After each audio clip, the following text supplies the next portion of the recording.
evening, everyone. I want to welcome everyone who is joining our virtual town hall tonight.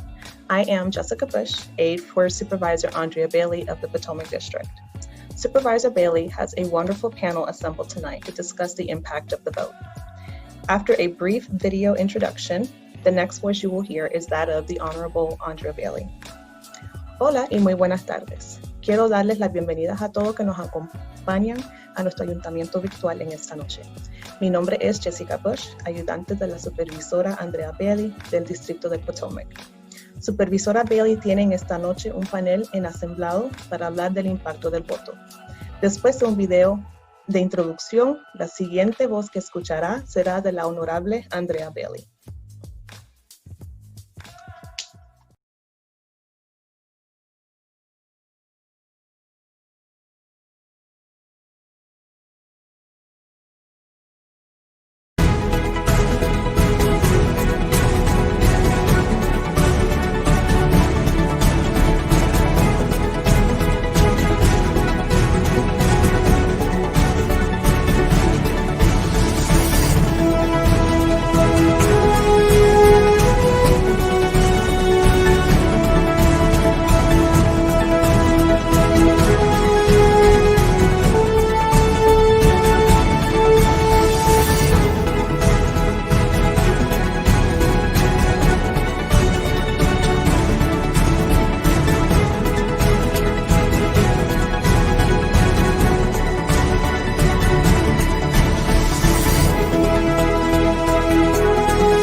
Good evening, everyone, and welcome to the Potomac District's The Impact of the Vote. We're going to have a robust and exciting discussion tonight about what voting really means to us, to the community, to our voices. And I'm excited about the panelists that I have this evening with me. They are true advocates. They are true members of our community that really care and are very focused on engaging our entire community here in Prince William County concerning voting. And so without further ado, I'd like to bring forth the panelists of today. If you would please, as I introduce you, if you'll just tell me a little bit about yourself and how you play a part in our community. First, we have Ms. E.J. Scott. E.J., welcome. Well, thank you so much, Andrea, for allowing me to be part of this really great panel. I'm looking forward to talking about the impact of the vote. I am a community activist. Science certainly is my vocation, and it is a passion, but I really have a passion for working to make sure that my community is involved, engaged, and are ready to do what is necessary in this community. So I'm so honored to have you with us this evening. When I first met you, I had no idea that you were a scientist, which goes to prove that we have to use our God-given talents in all areas when it comes to our community. We're also joined by our own Commonwealth attorney, Miss Amy Ashworth. Welcome, my friend. Thank you, Supervisor Bailey, and thank you for this opportunity to talk about these very important issues. I've been a lawyer here in Prince William County for 25 years, which is hard for me to believe. I've been both a defense attorney, a guardian ad litem for children. I've worked in domestic relations, and I was prosecutor here for 11 years in the Special Victims Unit. I ran for office and was elected, began serving January 1 of this year, and it has been quite a year. But I look forward to talking to you about all the exciting things that we've done. Well, I'm extremely welcome. I'm excited to have you with us. And I see we've been joined by our own delegate, Delegate Hala Ayala. It's so good to see you. Thank you. I know you are continually on the trails and making moves for our county. Welcome, and tell us a little bit about what you've been up to and what you do for us. Hello, Sister Bailey, Andrea, and EJ, and Amy. It's so good to see you. I hope y'all can hear me okay.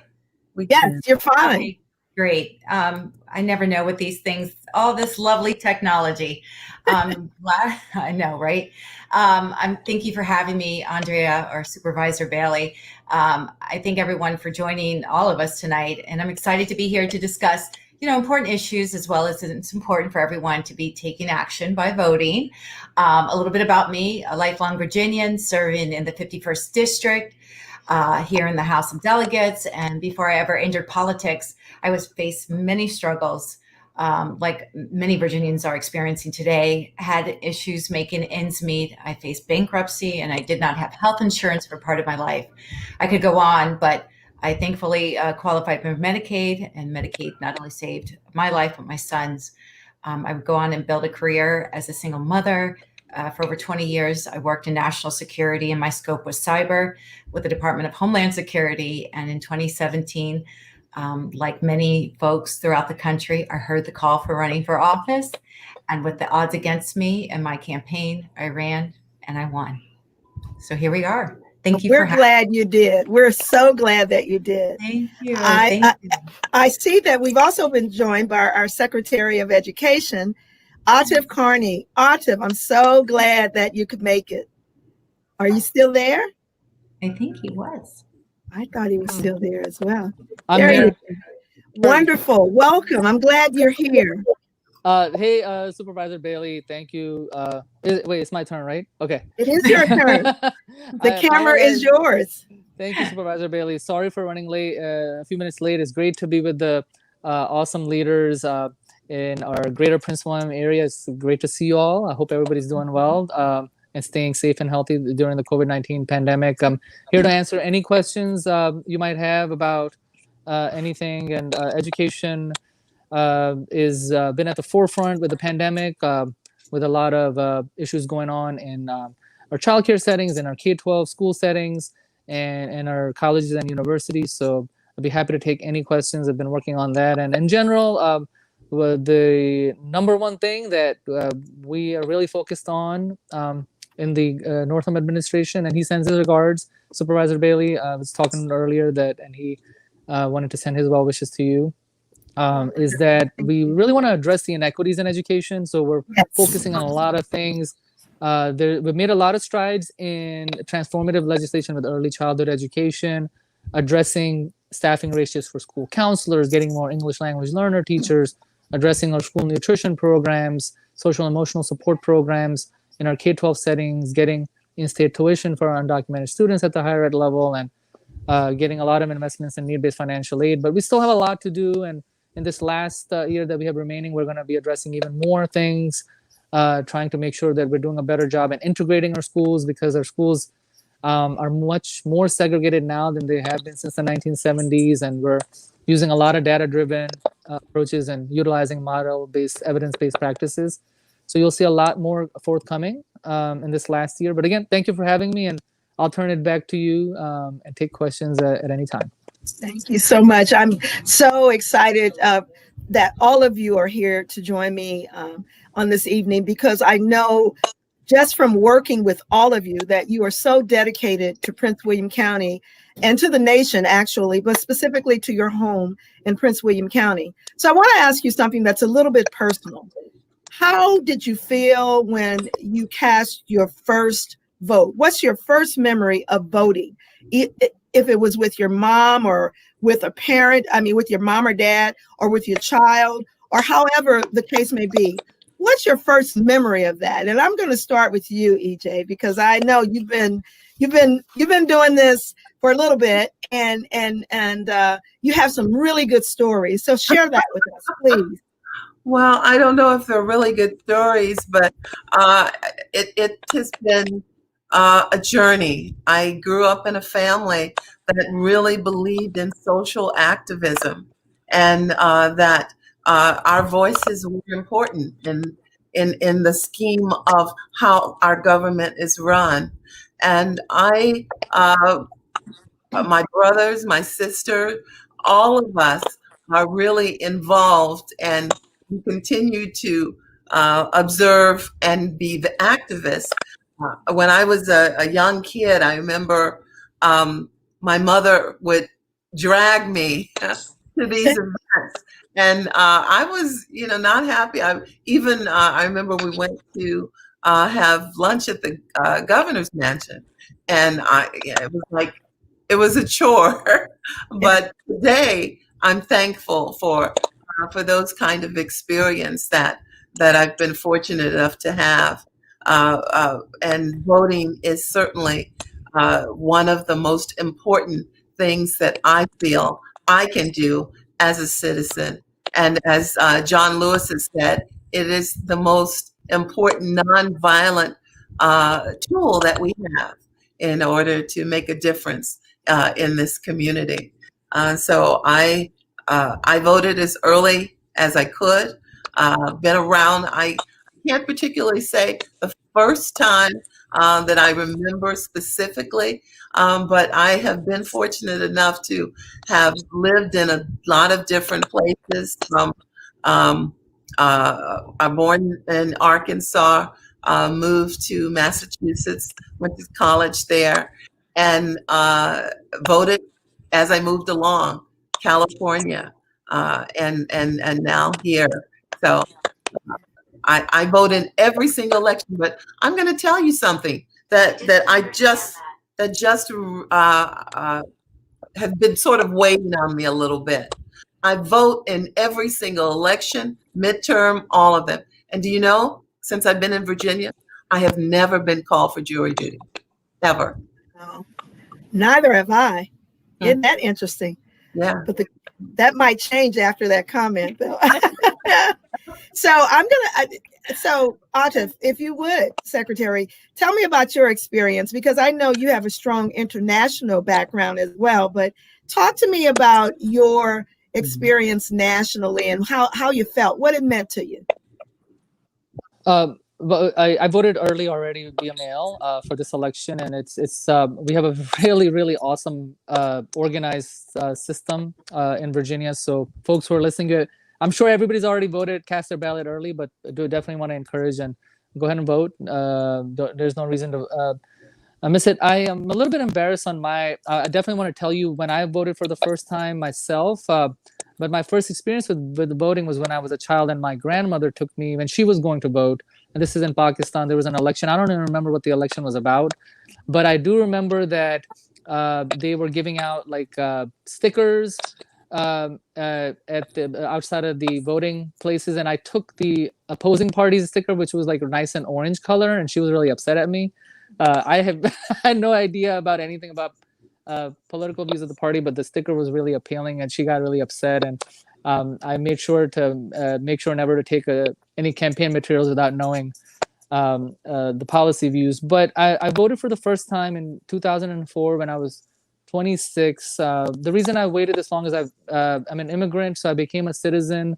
I become a citizen a few years prior to that, but it was my wife who encouraged me to think more about elections and so forth. And I'm embarrassed to say that my first time actually voting was when I was 26. But I'm glad that I did, and I haven't missed any elections, even local ones, since then, and just have realized growing up over the years on how important it is. So for our young people, I think they're much more politically astute than us. I talk to my kids and my former students and other young people, and I feel like they're becoming more and more engaged about the importance of voting, and that's really great to see. Yeah, wonderful. You're embarrassed to say that you were 26. You're only 27 now, so I don't know where the embarrassment comes from. But and that was the reason why I wanted you to share in that regard, because we have different experiences. Hala, tell us about your experience. You're a true Virginian. You're originally from Virginia, correct? Oh, I should unmute. Absolutely, yes. Yeah. Talk to us about your experience in Virginia as a first time, your first memory. Well, it was leading up to it. I was an activist before I knew the definition of activism. I led a march out of school when the beating of Rodney King happened in the LA riots. The funny thing is, I think it was about a year later or 2 years later, the Million Man March came to DC, and it was the first one in 1995. And it was centered around voter registration. The thoughts of just being a man's march, I wanted to go too. Anyway, I did not go, but I watched it on TV, and it talked about voter registration, activism at the grassroots level. And again, this is before I was really into activism or really could put a name to it. So the following year, I believe Al Gore was running for president, and I voted in 1996 for the very first time. I was a little bit older. I didn't vote when I was 18 years old. We didn't talk about voting. So that was my first time voting. And it was because I had watched the Million Man March on TV, and the importance of voter registration and activism. And I heard people talk about voting, but it just wasn't something discussed in our household. We were so busy trying to make ends meet. We were busy trying to put food on the table. We were trying to, worry about the day-to-day essentials. And voting should, absolutely be included in that conversation. But for me, it was 1996 when I first cast my ballot.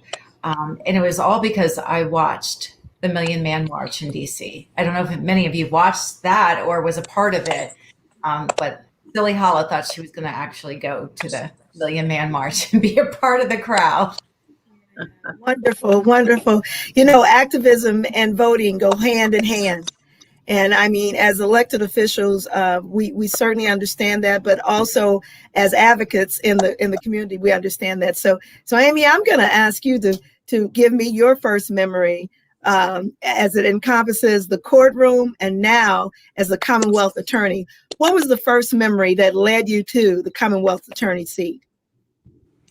Well, thinking about my answer as listening to everybody, I grew up in a household where I had a very Republican father and a very Democratic mother. And that was during the times where, you could have that, and they would sit at the dinner table. And I remember listening to their discussions. They weren't really arguments. And they would be always trying to convince each other, they should vote for the other candidate. And I remember my mom taking me to the voting booth, and I remember saying, what are we doing? What are we doing? And I remember her saying, hurry up, come on, we have to go cancel out Daddy's vote.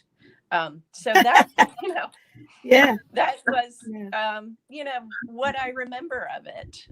So they were always voting. They were always discussing the issues. But isn't it great? I think it speaks to the value of family, to understand that those types of discussions and that kind of dynamic is happening in families. And it's something that needs to continue and reoccur in families as it applies to voting. Right. I remember the year after my mother died, my dad went and voted for the Democrat for her. Oh, awesome.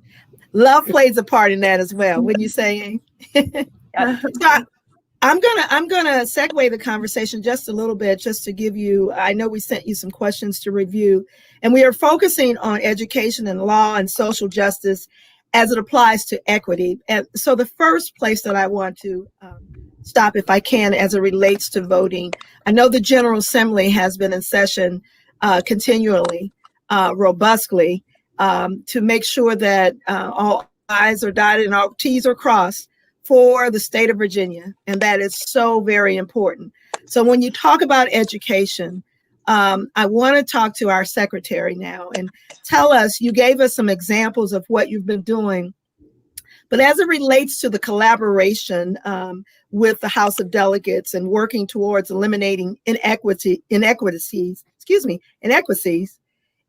education, how have you bridged that gap and extended the olive branch for the state of Virginia? Right. It's a team effort. We're all responsible, whether it's at the local or the state level. And regardless of our political affiliations, we all have a responsibility to our young people and the families we serve as they move through the education continuum, and even our adult learners, because we're lifelong learners. So collaboration and communication are key. and just being forthright with folks on what our values are, and not only extended our values, but talking about the details of the policy items.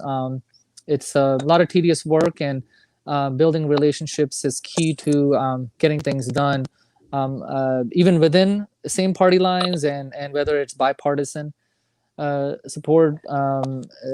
So that's been really a key ingredient to making sure that we have good outcomes and getting a lot of things accomplished. Naturally, elections have consequences. So when we had the General Assembly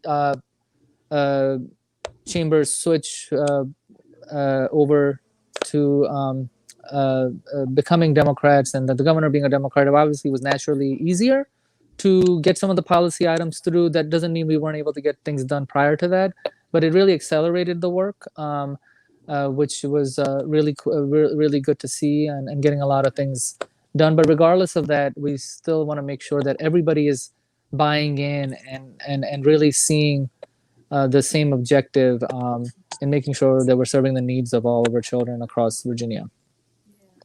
I agree with you, Secretary, that the collaboration is so essential.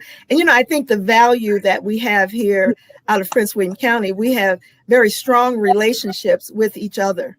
And we work towards the same values in terms of serving the community to encompass a greater service in the community. And so that collaboration with the House of Delegates is essential. I agree with you.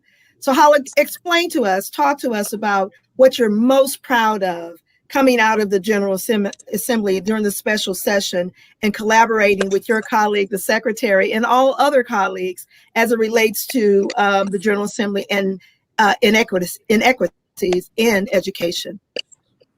Absolutely. Thank you, Supervisor Bailey. Well, I just want to say our education system is vital. I'm proud that Virginia Public Schools are some of the best in the world. However, it's not even, or the equity is not there throughout the state. I was proud to carry a bill this session that would establish a STEAM education fund. We know how important STEAM is: science, technology, engineer, arts, and math is in the next decade. Just 80% of professions will require a deep understanding of these skills. And 57% of students, don't have the basic STEAM literacy. So, I'm a proponent and advocate for STEAM opportunities for all students, especially those in the most underserved communities.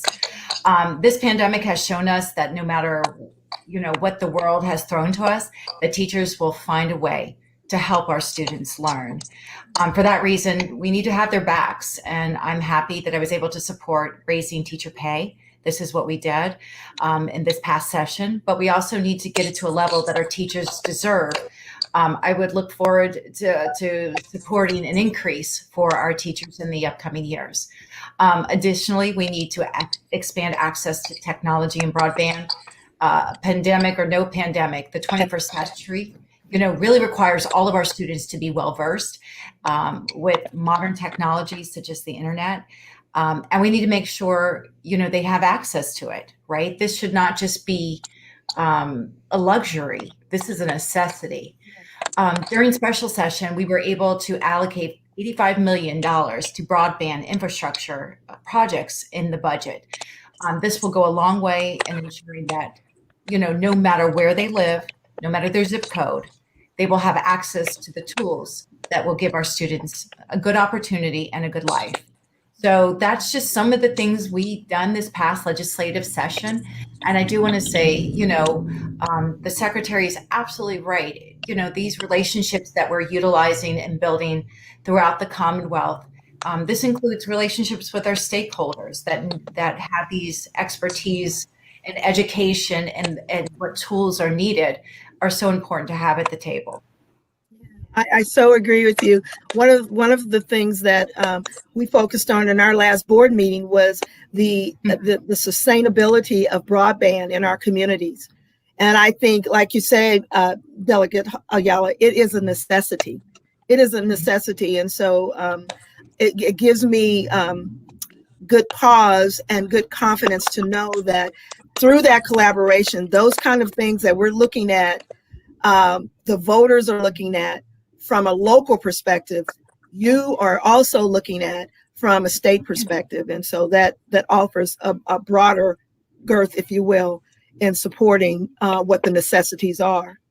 So let's talk a little social justice.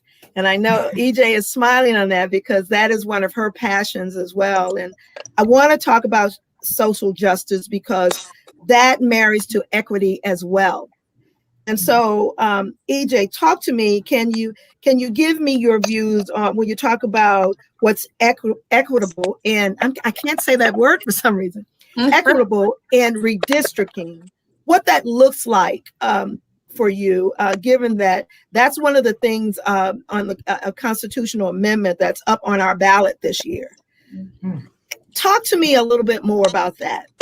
Well, I was fortunate enough to have worked with the NAACP on our state level here earlier in 2010 when the Supreme Court said that what had been drawn was not good for the African American community in Virginia. And they said, we've got to redraw the lines.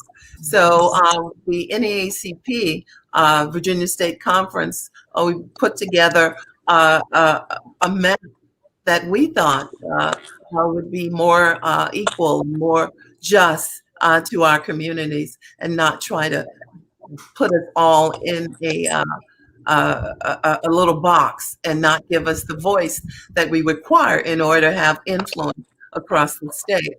And that map was put into place, and we were very proud of that.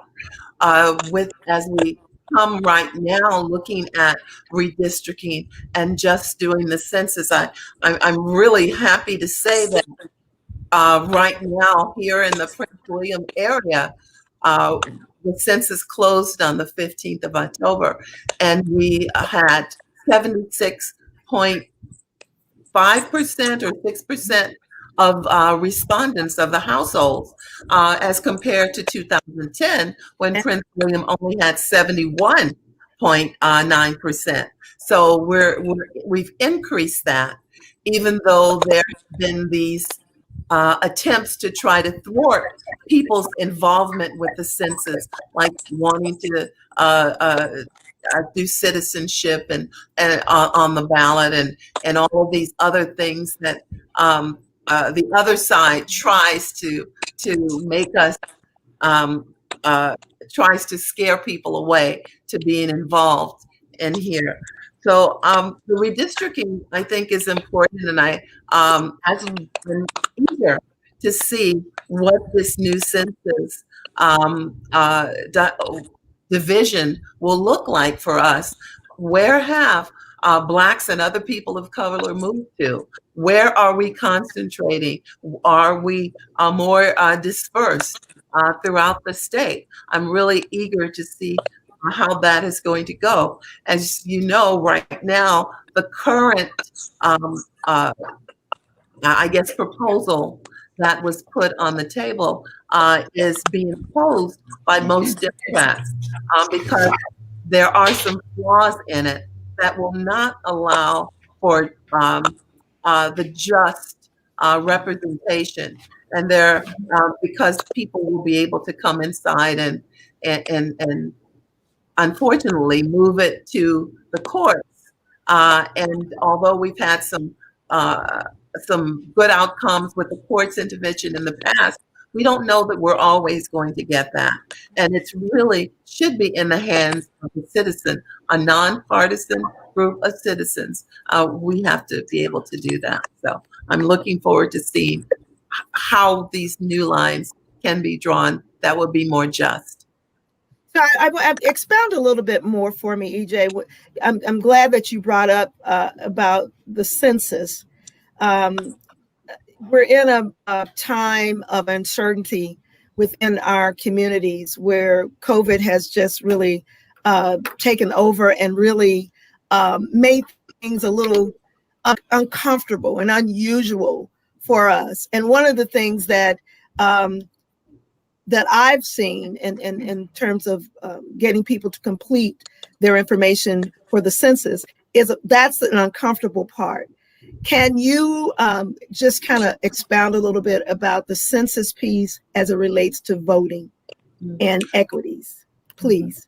Well, oh my goodness, uh, the census really tells the government, it tells your local government, it tells your state government, it tells the federal government where people are, how many people are in a specific area, what their ethnicity is, what there's so many parts to this, and that's why we work so hard to try to get people to fill out that 7-minute form online. Yes, 7 minutes.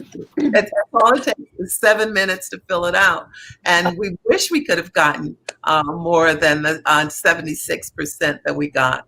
But it is an improvement. And so we're moving that. And because the time was cut shorter than we originally had, we should have been continually filling out the census till the end of this month. But for reasons, as most people know, and I won't go into right now, we did not have that additional time. But as you've census, we have in Virginia, we have congressional districts, and right now we have 11. Depending on what our census say, there's always a possibility that we could add another congressional district here in Virginia. That would increase the number of members that we would have in the House in the federal government, in the House of Representatives. It would increase depending on the numbers, possibly increase the number of people that we have here in the state legislature as well, in the Senate and in the House. So there are so many things that the census can do for us. I'll even mention the amount of funds that come. That tells you, tells the federal government that this particular area, this particular state needs this amount of money in order to serve the people in that state. And just that percentage that didn't fill out, we could lose millions and millions of dollars because so many people did not fill it out. Yeah, thank you. I think that the thing that we do and the positions that we have in advocacy and activism is educating. And I don't say that, Secretary, because you're on the screen, but the education piece is always cyclical for us and all that we do. And that is the reason why, EJ, I wanted you to just expound a little bit more.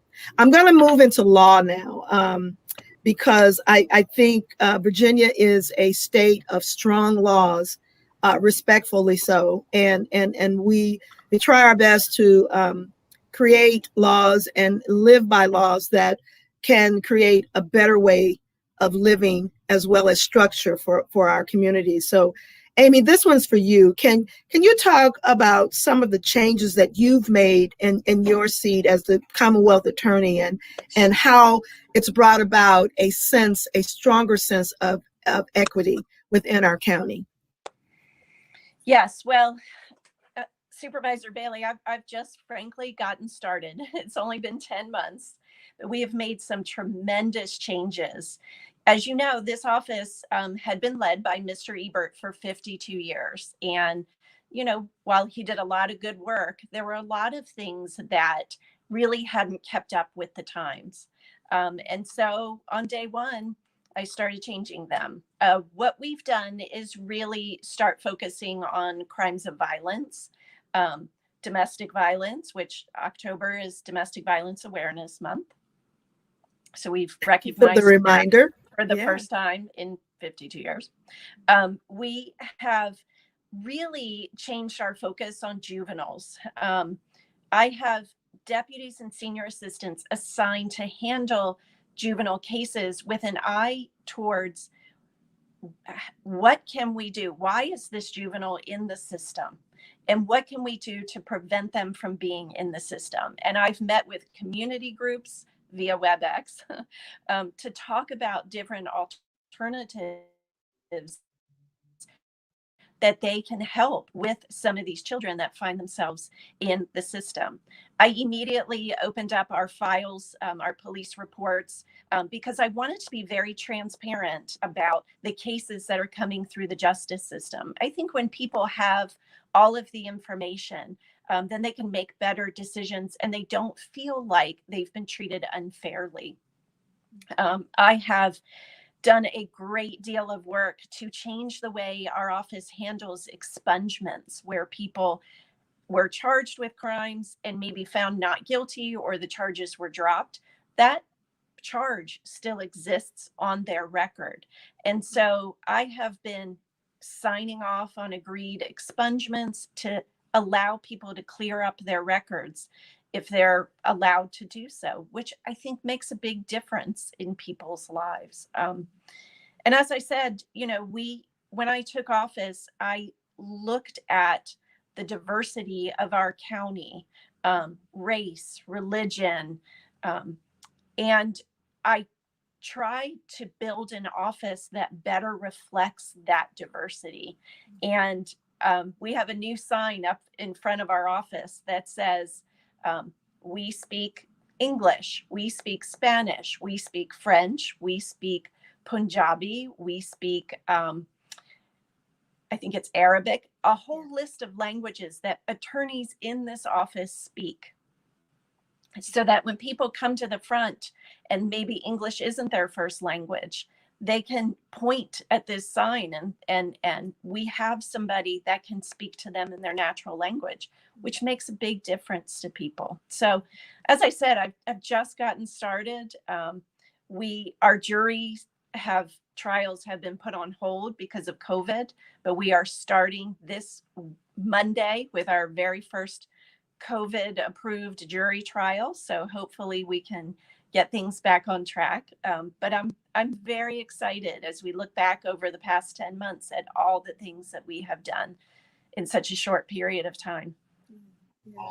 I certainly agree with you in terms of the changes that you've made in such a short amount of time, and I also am very much confident in the things that you'll do in the future, and I'm very also thankful for the secretary and for Delegate Ayala and for EJ, the changes that you continually make in our community. And so I want to segue off of law for a minute, and I want to go a little bit deeper with each one of you because you are all very pinnacle leaders in our community. And so what I want to ask is merely this, and I want you to dig a little bit deeper and tell me, why did you choose to do what you're doing as it relates to the voting process, the changes in the community, and what you want to see in the future? We're not closing out, but that just came to me because when I look at your faces from when I've met you, and on an average, I probably have known Amy a little less than 3 years, but EJ, I've known you a long time, as well as Audif and Hala.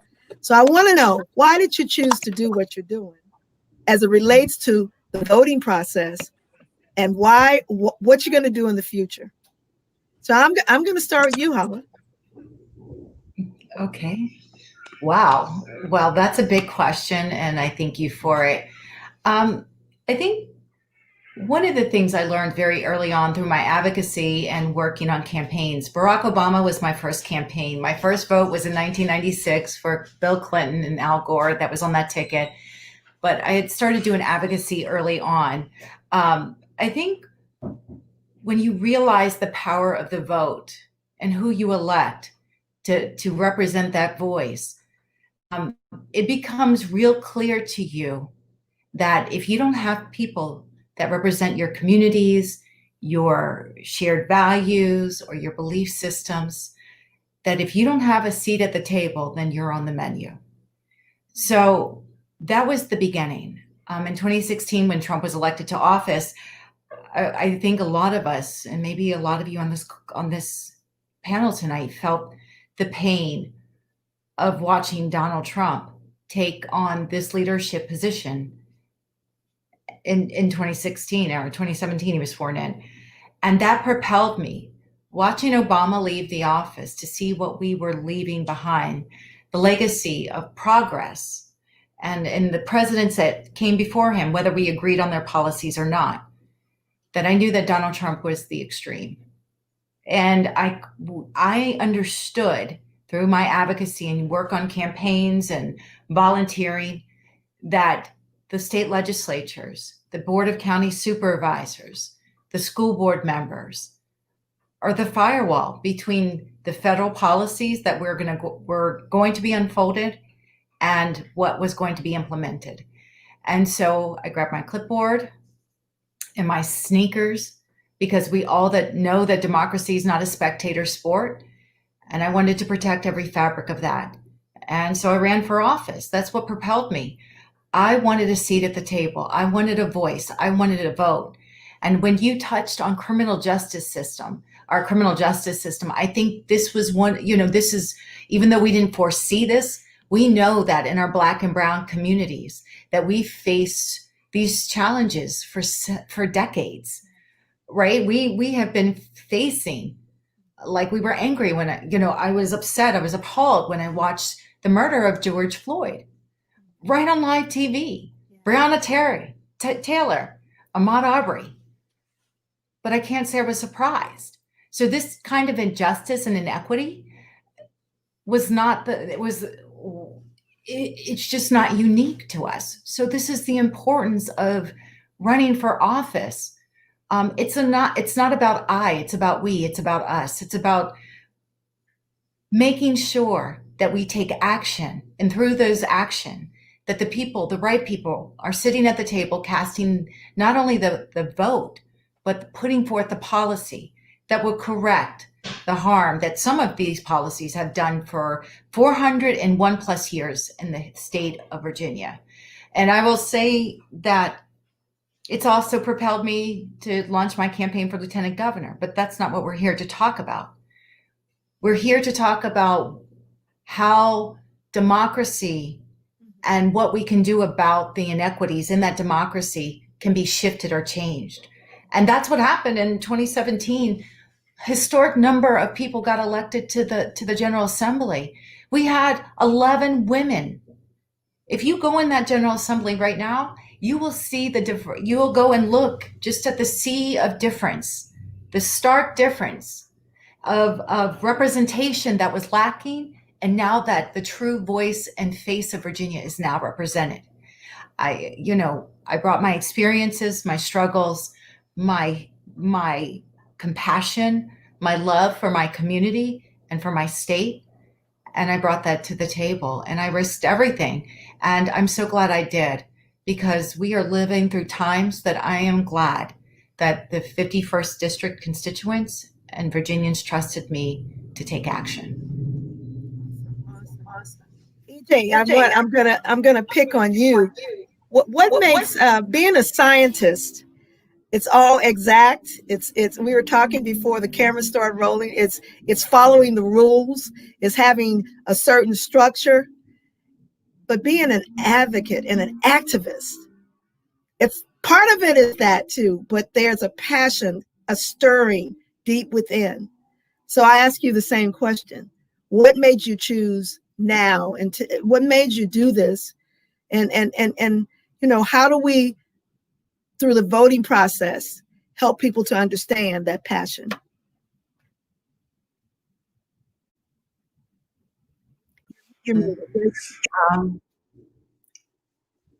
When I was 8 years old, I decided I wanted to be a scientist. It was just something. I was always good with numbers. I was always this person that knew what I wanted to do. But with my family, we were always involved. I remember when I was a little kid walking with my aunt, my aunt Hilda, who died from COVID earlier this year in April. Walking, she was holding my hand, and we were marching after Martin Luther King's death. and she was holding a sign in one hand and holding my hand on the other.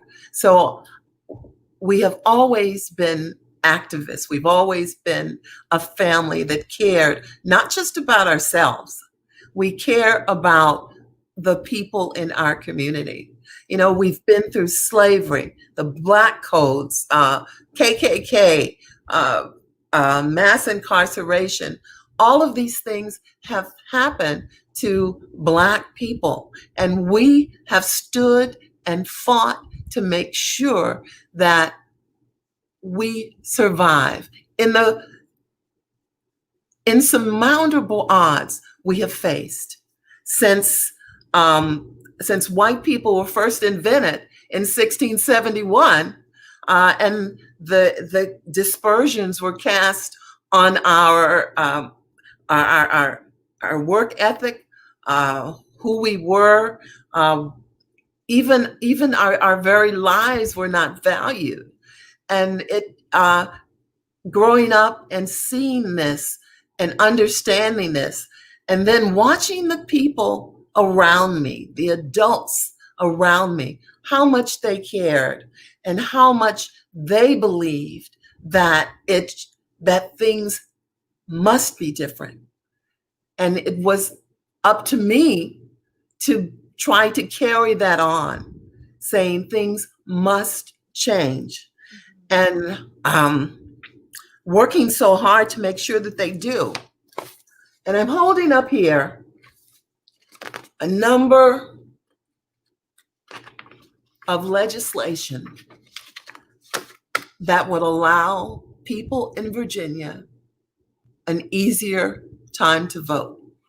We worked for this really hard to make sure that there was a majority in our House of Delegates and in our Senate that would allow for this to happen. And when I see these successes, when I see the positive things that we can do because we work hard, it gives me an inspiration to continue working. I hear a lot of people say with things going on that they're just really exhausted. Well, you know, I'm gonna tell you, I ain't no ways tired. I will continue to work to make sure that these kind of moves forward happens. And when we come to our election in November, we are going to be in a better place. Virginia is going to make this election a real true referendum on the things that have happened.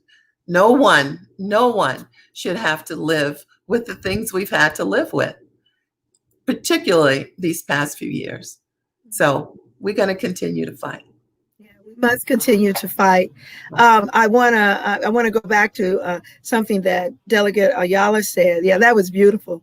About she grabbed her clipboard and her tennis shoes, and I know, Secretary, that's something that you're accustomed to in the classroom: clipboards, rulers, and tennis shoes. But I know that I remember when you decided to run for office, and I remember when you were appointed as the Secretary of Education.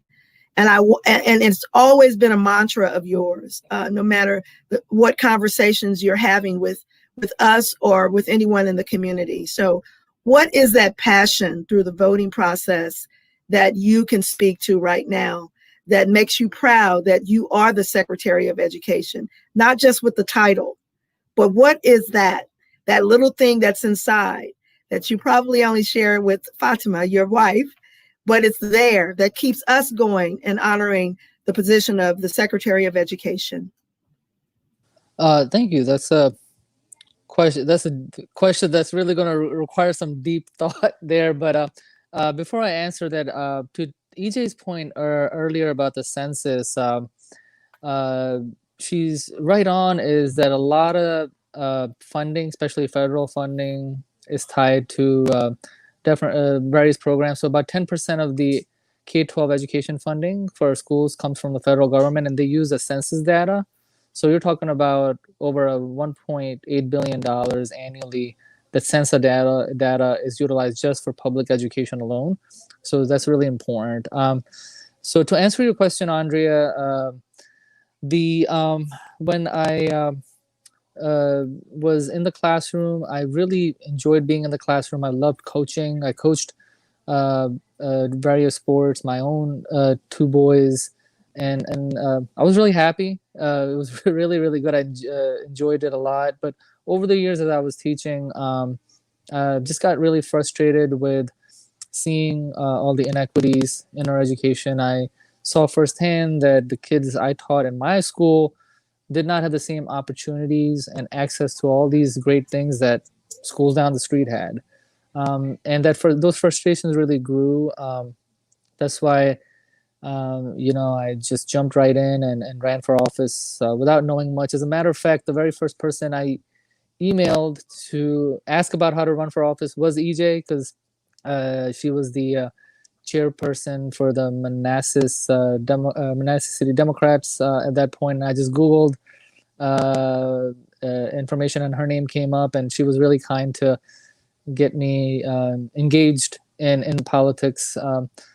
But what has kept me going since then and now coming into this position is just really remembering the why I decided to do this in the first place, and that is to make sure to represent those individuals, young people and their families who don't have a voice at the table. Like Delegate Ayala said, that if you're not at the table, you're on the menu, and there's just so many people in our society whose voices are going unheard.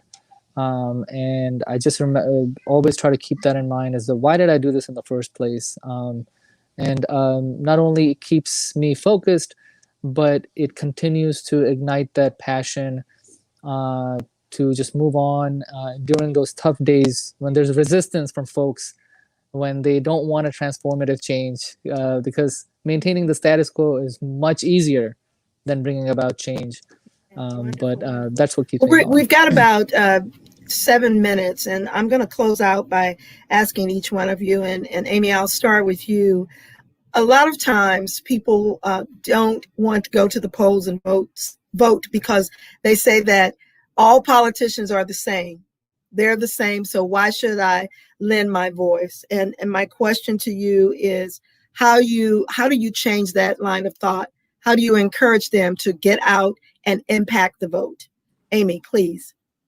Well, my closing argument on that would be look just in 10 months with the local election that we had in 2019, the Board of County Supervisors has a budget that has completely changed the priorities of Prince William County in a way that benefits so many people. And the General Assembly, the people that we sent to the General Assembly, made incredible. Since 2017, they expanded Medicare and Medicaid. They made tremendous strides in criminal justice reform, which was long overdue in Virginia. My office, Jackie Smith, who's the elected clerk of court, she's made incredible improvements which have a direct impact on citizens' lives every day. The school board elections have just done a tremendous job in improving our schools in a really short period of time.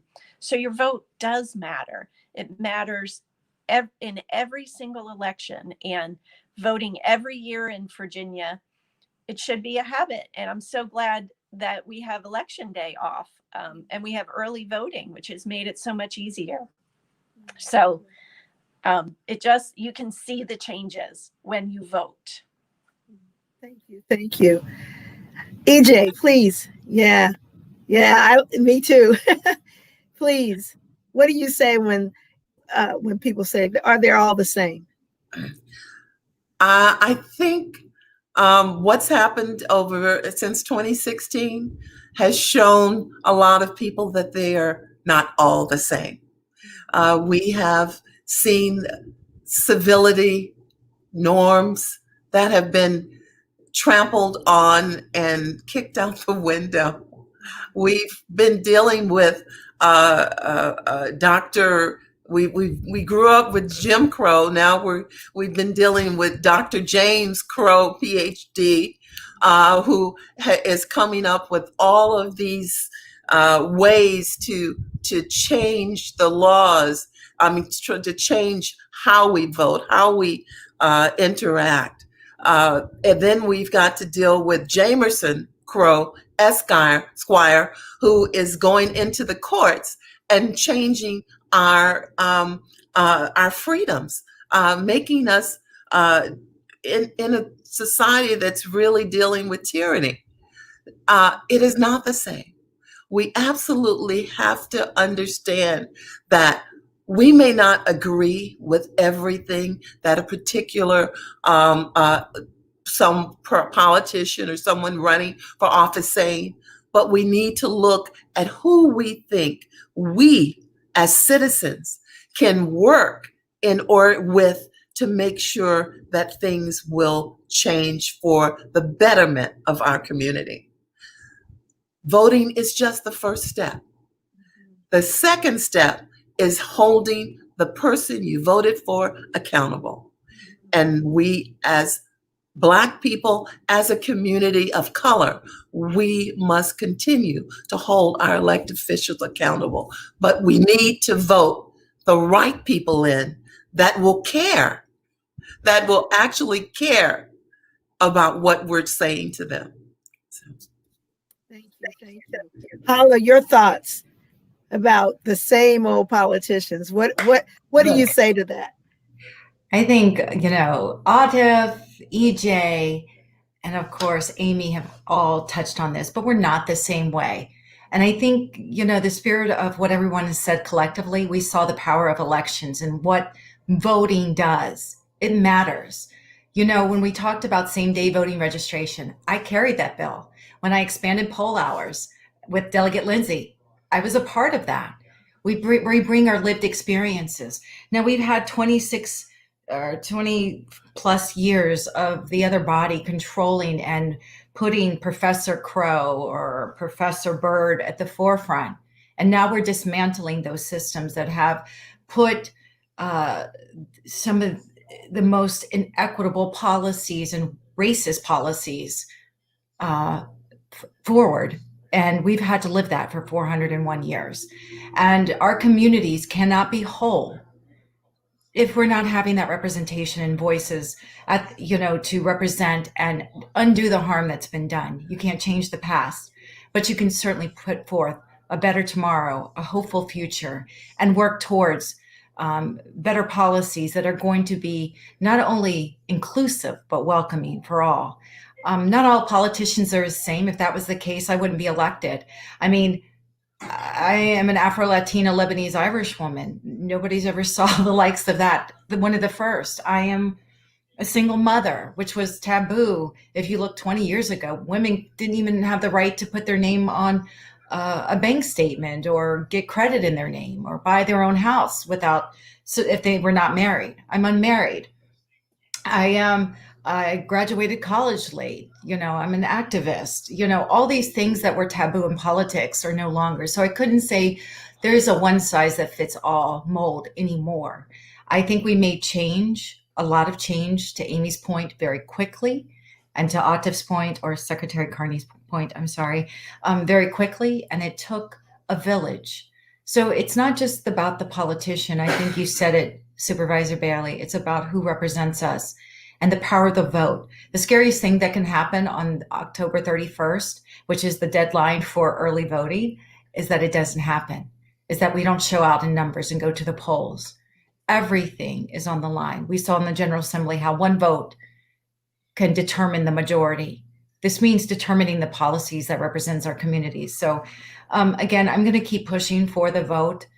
It is the road and pathway to our democracy. And this is the best way to use that voice, is at the ballot box. So I hope everybody will go to iwillvote.com. It's a shameless plug to check the registration, to check their voting location, or go to early vote. We also implemented no excuse absentee. So go vote. Vote like your life depends on it, because it does. We're going to close on that one. That's vote like your life depended on it, and always have the impact of the vote in your community. We are not the same. We are America, and we are diverse, and that is the value that we bring to our country nationally. I thank you all for joining me this evening, and I'm in the trenches with you at all times. Good evening, everyone. Thank you.